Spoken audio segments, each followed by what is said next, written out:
Donald Trump is the first convicted felon elected to the U.S. presidency, and now he's handing out get-out-of-jail-free cards to just about any criminal who asks. Almost.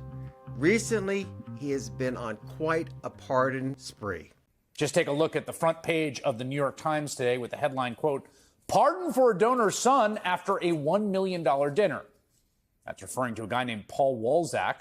He's a Florida nursing home executive who pleaded guilty to tax crimes last year, less than 2 weeks after Donald Trump was elected. Now, almost immediately, according to the Times reporting, Walzak started angling for a pardon from the incoming president. Quote, Walzak submitted a pardon application to President Trump around Inauguration Day.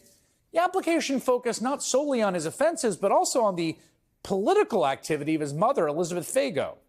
Fago had raised millions of dollars for Trump's campaigns and those of other Republicans, the application said. It also highlighted her connections to an effort to sabotage Joe Biden's 2020 campaign by publicizing the addiction diary of his daughter, Ashley Biden, an episode that drew law enforcement scrutiny. Now, it would appear that was not enough to sway President Trump. However, so Walzak's mother tried a different approach. Quote, Fago was invited to a $1 million per person fundraising dinner last month that promised face-to-face access to Trump at his Mar-a-Lago club. Less than 3 weeks after she attended the dinner, Trump signed a full and unconditional pardon for her son. He uses the power of the presidency to grant criminal immunity to those he deems his kind of people, namely, anyone who commits the kind of crimes he might and has, namely, admitted convicted felons.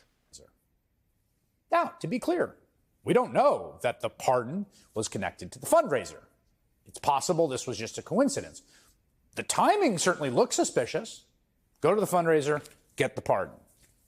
And the topic of selling pardons, just straight up selling them, was certainly a concern for judges, at least non-Supreme Court judges, when Trump's immunity case was before the Court of Appeals. You're saying a president could sell pardons, could sell military secrets, could order SEAL Team 6 to assassinate a political rival. Sale of military secrets strikes me as something that might not be held to be an official act. The sale of pardons is something that's come up historically and was not prosecuted. Oh, okay. Really? The sale of pardons? Fine. Now, the Trump philosophy in a nutshell is that the law is for incarcerating poor people and going after political enemies and deporting legal residents without due process. That's what it's there for. It is not for seeking justice against wealthy tax cheats with well-connected moms, nor is it for locking up Trump supporters who stormed the Capitol and bashed in the brains of police officers and tried to overturn the results of a free and fair election that he lost. No, those people, including the ones who assaulted police officers and the ones convicted of seditious conspiracy against our union, no, they got a full unconditional pardon on Trump's very first day, which, in retrospect, I think we could all agree was kind of a signal of where this was all headed. And then don't forget, on his second day, he pardoned a man named Ross Ulbricht, the so-called martyr of the Bitcoin movement, a guy who sort of ran the dark web website known as Silk Road, which was probably the biggest drug trafficking website on earth at one point. I mean, it was basically this sort of black marketplace where you could get anything. You could purchase, for instance, fentanyl, which this administration talks so much about wanting to keep outside our borders and about how much they're cracking down on it. But then they pardoned this guy. In fact, Trump was very clear that Ulbricht's pardon was, quote, in honor of the libertarian movement, which supported me so strongly, adding, quote, the scum that worked to convict him were some of the same lunatics who were involved in the modern-day weaponization of government against me. Incidentally, Ulbricht met with Trump's buddy Roger Stone early this month, another recipient of a presidential pardon. He is set to speak at a Bitcoin conference along with the Vice President of the United States, J.D. Vance, and the president's sons, Eric and Don Jr. Again, that's the guy who was convicted by a federal jury for drug trafficking. Like, probably more drug trafficking than just about any other drug trafficker, given the scale and scope of this website. But you see, in Trump's view, when drug trafficking is facilitated by brown people from foreign countries, it's a crisis so severe it requires the U.S. to effectively end due process. When drug trafficking is facilitated by a clean-cut libertarian guy, who looks like a peer of the vice president and Don Jr.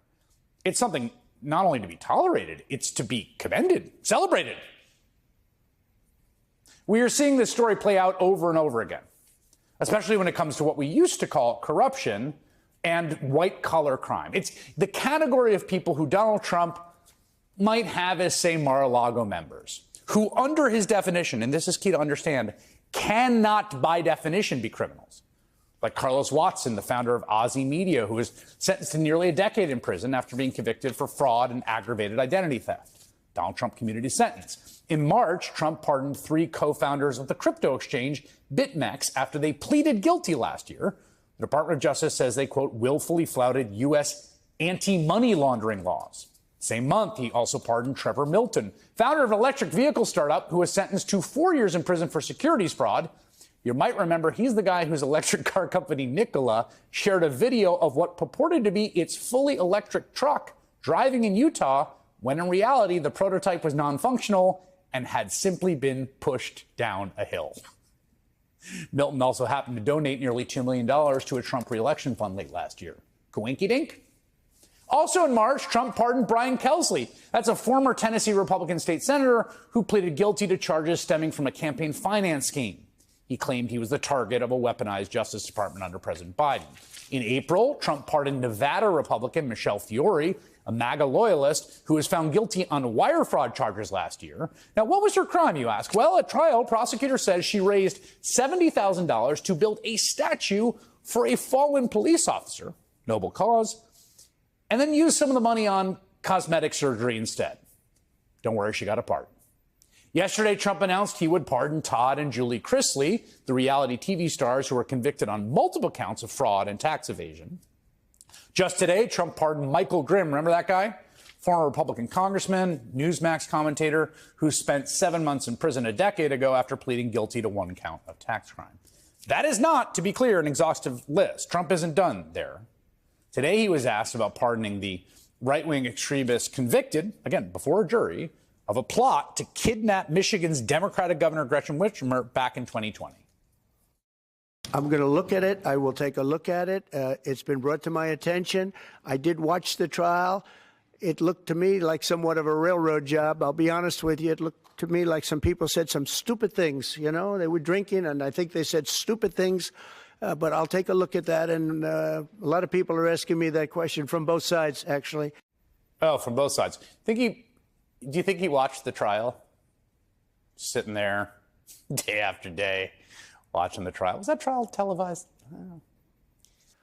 Where does one begin? You know, it just has gone on and on. We've been into 130 days of all kinds of insanity with this guy. It just seems to never end. I know everybody's tired of it. I'm tired of it. But unfortunately, we have a long way to go before this reign of terror comes to an end. And hopefully it will sooner than later. But the corruption, the outright corruption of this administration, the white-collar crime in this administration is endemic to the president and all of his cronies. We have to stop this. I call on 10 million senior citizens over 65 to march on Washington to protest this rampant disregard and breaking of the law. Why over 65? We can afford to make the ultimate sacrifice, our lives, to save the younger generations from authoritarianism. Alan talking here.